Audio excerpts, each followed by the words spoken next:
করতে চাই না। আপনারা আমাদেরকে দুর্ভিক্ষের দিকে ফেলে নিয়ে যাচ্ছেন। আমেরিকানদের কাছ থেকে বেশি দামে তেল কিনতে হবে, আমাদের জিনিসপত্রের দাম বেড়ে যাবে। তার ফলে শ্রমিক মজদুররা বর্তমানে যে মজুরি পাচ্ছে তা দিয়ে তাদের চলবে না।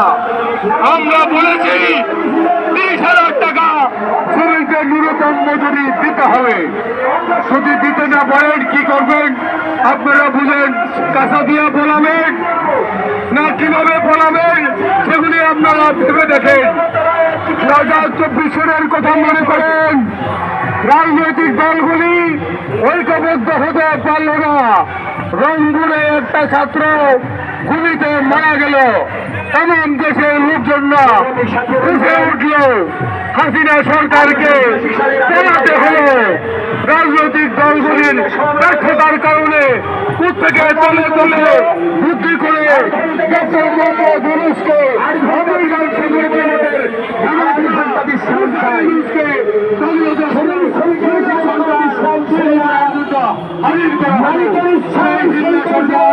আমাদের জন্য এবং সেই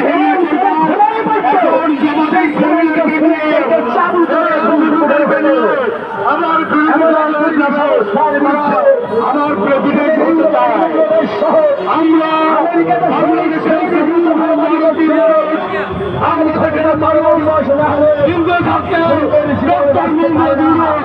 আমেরিকার সাম্রাজ্যবাদ ইহুদিবাদকে বাংলাদেশে ঢুকতে দেব না। এটা আমাদের আজকে দিনের অন্যতম স্লোগান।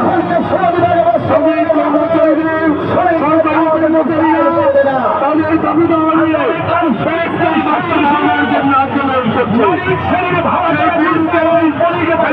জন্য আমরা এই সমাজ থেকে হত্যা করাচ্ছি।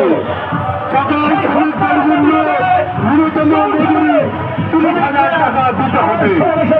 সকল লোকজনের জন্য লক্ষণ লোকজন করতে পারে সকলের জন্য